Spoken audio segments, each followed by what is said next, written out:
Number 1. First off, I just want everyone to know that I'm a guy, and yes, guys too can be victims of sexual harassment. This took place about 2 or 3 years ago, and I was probably either 25 or 26 years of age. I work in a factory that makes car parts for Nissan, Honda, Volkswagen, and Toyota. The factory is split up into 3 departments: Plant 1, Plant 1.5, and Plant 2. At the time, I was in Plant 1.5 where everything was going good for me. I was a part of one of the best teams of workers ever. Everyone was great except for this one person. We'll call her Terry, and let's just say she was quite a character. When her and I met, everything was fine. We were talking and she even complimented me on how cute I was. Later on, one of my friends began to notice that she was a little weird. For instance, talking to herself and to inanimate objects and laughing for no reason. At times, she would even walk by me at my machine and grab my waist before walking away. Well, one day on a Friday, I came to work for a little overtime as always. I was on my machine working until I felt something rubbing my shoulders. As I turned around to see what it was, you guessed it, Terry. She then tells me that she thinks I'm sexy and that she likes me. Me, however, was extremely caught off guard and a little shocked to hear that. All I can say in reply is, thank you, while confused. I've always found it weird to be called sexy, but it's whatever. Afterwards, I go to my friends Corey and Eric and tell them what just happened. Corey tells me about how strange she is and how she talks to inanimate objects and all that. Later on that day, as I'm back on my machine, it goes down for a little bit. So my work partner goes into the machine to check it out. As I'm back at the work table, she returns and begins asking me if I have a girlfriend, and I replied with no. She asks me why not, and I reply with my famous answer: I just haven't found the right girl, I guess. As this conversation is going on, out of nowhere she throws her hands up like she's getting ready to strangle me, but she stops herself and says that she just wants to touch me. Shocked yet again, all I can respond to that is a simple okay. After that, I began to become very uncomfortable around this woman. Some people began to find it funny, but I learned that I didn't find it funny at all. It's cute if someone has a crush, but she was coming at me way too strong. Plus, most of the time she was constantly having to ask for my name. Corey began to make me feel better as we started making jokes about the whole incident as if it was a horror movie. We talked about how I would go to my truck and she would be there saying stuff like, "If I can't have you, nobody can." We had a good laugh about it. Afterwards, everything was starting to look up for as the machine was running good parts and there was a lot of helping hands as well. Everything was fine until Terry returned as she was preparing to leave, asking for my phone number. As much as I wanted to say no and my friends were mouthing the words no, I easily gave in. I don't know why, but all my life it's been hard for me to say no to people. She wrote the number on her hand of all places, plus she asked for my name yet again. After she had left, I told some of my supervisors about this incident. Eventually work ended and I could finally go home and enjoy somewhat of a weekend. I told my dad and stepfather of the incident, but instead of feeling bad for me, they were proud of me, of course. Luckily, I never got called by her. She probably forgot my phone number because God knows she couldn't even remember my name. Sunday arrived and I was back to work while feeling a bit paranoid. As I was getting everything ready for my machine and start running, here she comes in tears and telling me to hug her. I reluctantly did. Her face was red and puffy for some strange reason. She began telling me about a bunch of problems that I can't really remember. Then she asked for a couple of quarters for a bottled water, as I gladly gave her the money. Whatever it took to get her away from me as quickly as possible. Later on, I decided to tell my supervisor about the incident from Friday, due to him being absent that night it took place. I had to write a complaint about what happened, basically everything I just told him from earlier. Afterwards, as the day went on, my supervisor came back to tell me that he attempted to confront her about the incident. He told me that she went on saying that the feds had her cell phone. He also told me that she was clearly crazy. I agreed. Finally, it all came to an end when I had found out that she had been fired for going into the bathroom with a straw. All I know is that she wasn't going in there to sip the toilet water, so it had to have been for drug use. I was relieved that it was all over now. Terry, let's not meet again. By the way, I really hope you got help because God knows you needed it.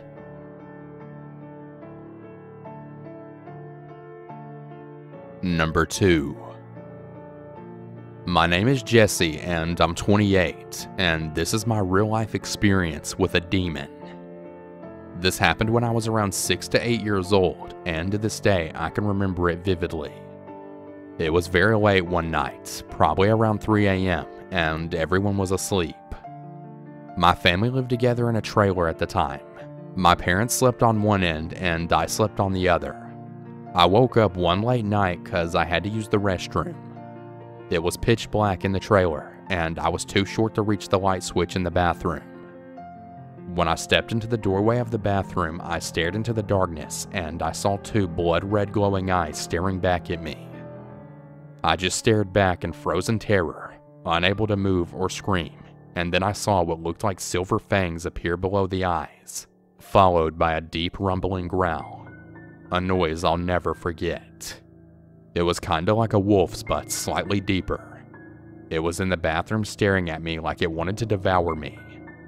I remember that I was so scared that I just lay on the ground right in front of the doorway and got into the fetal position with my head tucked between my legs. I awoke the next morning in my bed, and the first thought that came to my mind was the incident that occurred last night. I wondered how I got back into my bed and why I couldn't remember anything after lying down in the hallway. I went straight to my parents and asked them if they had found me lying in the floor and put me in the bed in the middle of the night. When they both responded no they didn't, I immediately felt a weird feeling going through my body. Over the next few years, everyone in my family noticed my behavior becoming more and more violent, including punching my niece in the face and other unacceptable things for absolutely no reason. In my teens, after doing some research, I came to the only conclusion I could think of, and that the creature in the bathroom may have been a hellhound or a demon marauder from hell, and that it must have entered or possessed me. I decided I wouldn't let it win and take me over, and have been making an extreme effort to control my anger ever since.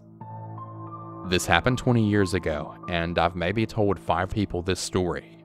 I promise it was real, and I still remember the whole thing to this day. I'd like to hear other people's ideas of what may have happened, but I know for a fact that it wasn't a dream.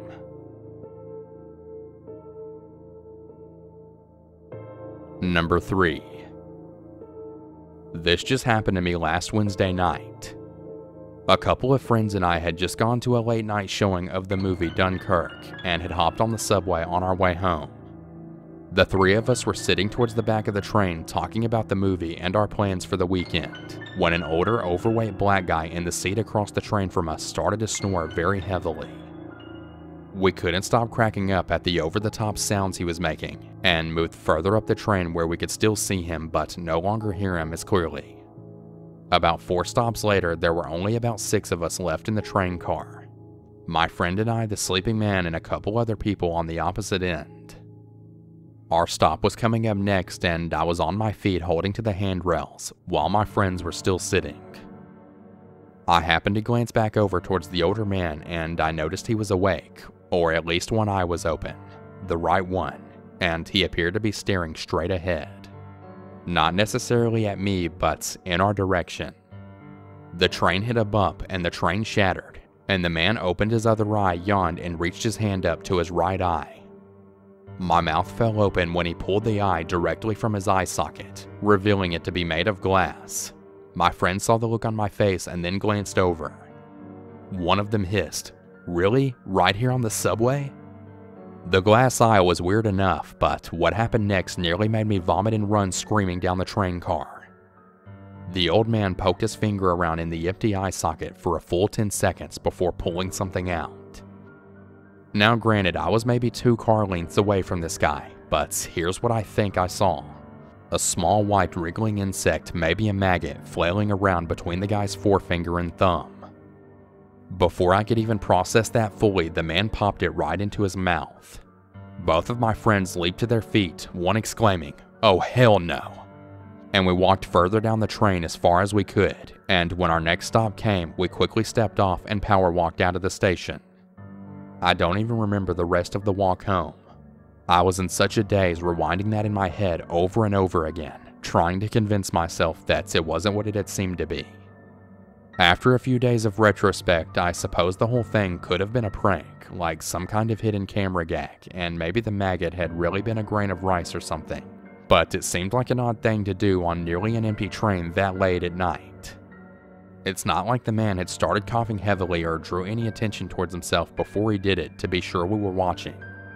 I've been scouring YouTube looking for gag videos, half hoping to find it to put my mind at ease, but so far nothing. Maybe it's still too soon.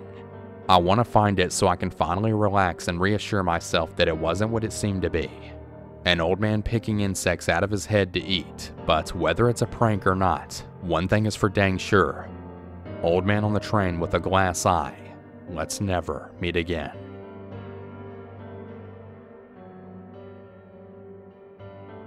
Number 4. Back in mid-December of 2013, about a week before Christmas, I was enjoying my first bourbon and coke and reclining on my buddy's dusty outdoor couch in Naples, Florida. It was about 10 o'clock at night and his party was in full swing, with people drunkenly leaping into his pool, playing foosball in the garage, and loudly arguing over some video game. The guy-to-gal ratio was off by a wide margin. There were maybe only 6 college girls in attendance and more than 20 guys, which was souring my mood. But overall, I was happy for the opportunity to drink without having to worry about driving anywhere the following day. There was a full moon that night, and a few guys were outside tossing aluminum cans into the bonfire and playing fetch with my friend's dogs using a broken broom handle. I rolled off the couch to refill my drink when my friend Scott grabbed my arm and told me I had to come and see this new chick that had just arrived. I walked inside to the living room to discover a gorgeous 10 out of 10 busty redhead sitting on the coffee table wearing a black leather corset and fishnet stockings. She had full sleeve tattoos on each arm and wore a black choker around her neck with many spikes protruding from it. Convinced someone had brought a prostitute to the party, I decided to distance myself from her in case the cops arrived, but Scott grabbed my arm again and said, "Hold up man, you've got to check this out. Mark brought her, and he says she's a vampire." I rolled my eyes and immediately lost interest in the situation and tried to leave again, just wanting to refill my drink and head back out to the couch by the pool where I could enjoy the view of 2 of the 6 college girls in their swimsuits. Scott refused to let me go, however, and he made me watch as a small crowd gathered around the redhead and started shouting out questions. She said her name was Shade and she'd been a vampire for 12 years, and even though she looked like she was in her mid-20s, she was closer to 40. One guy asked to see her fangs, and she bore her teeth menacingly. I was shocked to see she had extremely long, pointed canine teeth. The group clapped and cheered, and even though I was convinced they were probably fakes, I clapped as well. She was giving the performance her all, I had to admit. And with every question about daylight and drinking blood that was thrown at her, she answered boldly without hesitation, like she had answered these questions dozens of times before. I decided to try something daring, ready to prove that this was just some chick who had a vampire fetish. In my back pocket was a sterling silver St. Christopher keychain. I slipped the ring part over my finger and made to approach her, like I was going to shake her hand. I didn't think she would mind, as she had a guy on either arm at that point. But once I was within 5 feet of her, she snapped at me to back the heck up, and pointed a finger right at the hand with the keychain. My blood immediately went cold. That had either been an incredibly lucky coincidence or something seriously messed up was going on. Some of the surrounding people laughed, but most of the crowd booed me and yelled for me to get out. So I shambled back outside by the pool and flopped myself down on the couch, too shaken to even consider getting a refill on my drink. After about a half hour or so, I noticed Shade come outside, followed by about 7 or 8 guys. I raised an eyebrow, half hoping she was about to get naked and jump in the pool, but she walked right past it and out to the bonfire. And no joke, the dog started barking at her like crazy. As I sat up on the couch to get a better look, Scott came over to me and sat down beside me. Dude, she has a flask of rat's blood. She was throwing it back like water in there. I shrugged and commented that it was likely tomato juice, but Scott insisted it had been real blood, as the flask had been passed around and people had smelled the bloody residue on the flask's mouth. I was about to say something else sarcastic when the crowd around the bonfire started screaming. Not in excitement, but in terror. I heard a high-pitched wail of pain and I shot to my feet. Shade was kneeling upon the ground biting into some random guy's leg. One of the guys next to Shade brought his beer bottle down and smashed it against her head, but she didn't release her grip. Jacob, the guy who owned the house, screamed at her and punched her in the side of the head, but she continued to hold tight. That was the point where most of the crowd started to take off running in terror.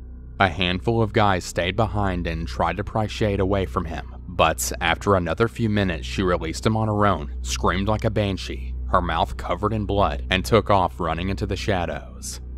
4 guys had tried to pull the poor guy away from her, and her knees hadn't even buckled. The guy collapsed on the ground, screaming in pain, a long strip of denim torn away from his jeans. I stood there in shock and terror, trying to process what I had just seen, refusing to believe it. The police and ambulance showed up maybe 15 minutes later. Jacob tried to get Mark arrested for bringing that psycho chick to his party, but after the cops questioned him about her, they let him leave. Jacob was the one who ended up being arrested, as several of the partygoers had been underage. I've never seen or heard anything about Shade since. A few of us got together every night for about a week and scoured the internet looking for her virtual footprint, but we couldn't find anything. I don't think she was actually a vampire, obviously, but the fact is she tore the flesh off of some guy's leg with her teeth, and she was strong enough to hold on as she was attacked by guys much bigger than her. I tell this story to my friends and family every Halloween. Sometimes Scott is there and he backs me up. Sometimes they ask me what I'll do if I ever see Shade again. I always answer the same thing. She won't come near me. I carry the St. Christopher keychain everywhere. Number 5. In February of 2003, I was renting a room in a high-rise building in Daegu, South Korea. I was awoken just after 10 a.m. by the wailing of sirens and peeked out my window to see smoke billowing from the entrance to the Junggangno station.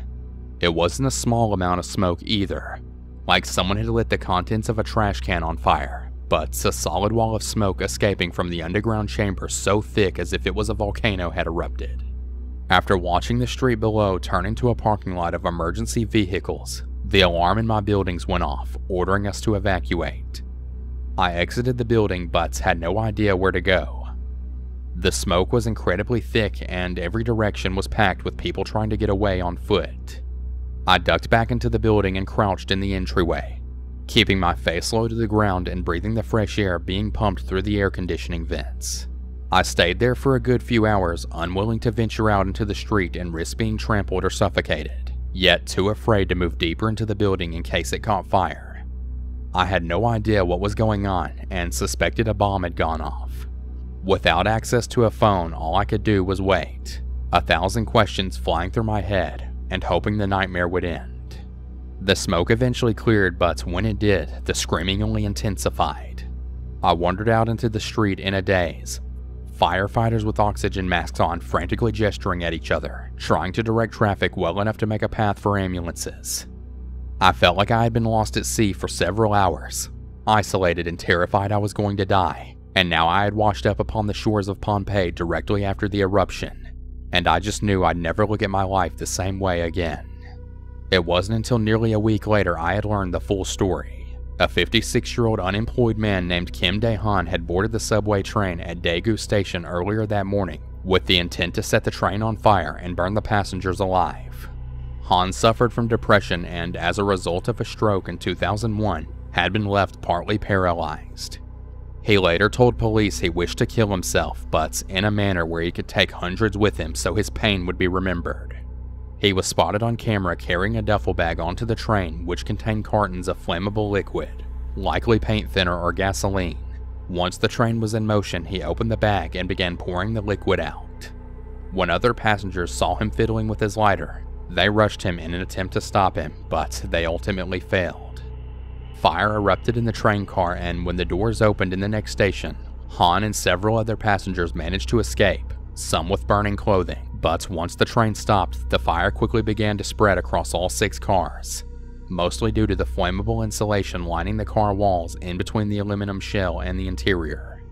There was so much smoke down on the platform, none of the cameras could see exactly what was happening. Another train heading in the opposite direction towards the same platform was warned to proceed with caution, but not instructed to stop. Upon arriving at Jingdongno Station, the train stopped right next to the burning subway cars. The conductor not sure what to do. He didn't open the doors to prevent the smoke from entering the train. The power failed on the station after a minute, preventing the train from leaving, and while the conductor frantically tried to call for help over his radio, he eventually panicked and abandoned the train, leaving the passengers trapped inside. There were no fire extinguishers on board the trains, and no fire sprinklers on the subway platforms, and the smoke was too thick for emergency responders to reach the trains for several hours. It was still early morning rush hour. Over 190 people, men, women, and children, all died trapped beneath the streets. Kim Dae-han was eventually found later in the hospital where he was being treated for his burns. On August 5, 2003, he was sentenced to life in prison, where he died just over a year later on August 31, 2004. The conductor of the second train was arrested for criminal negligence, as were 6 other members of the Metropolitan Subway Corporation. So yeah, that's my story of how I was practically on top of one of the worst mass murders in history, where the man intending to kill himself with all his victims ran as soon as the train doors opened. I left the city soon after, and have since tried to cherish every single day as another gift abundant with new possibilities. I'm truly grateful for every day that I get to wake up and be alive. I can't say the same for the victims. May they all rest in peace.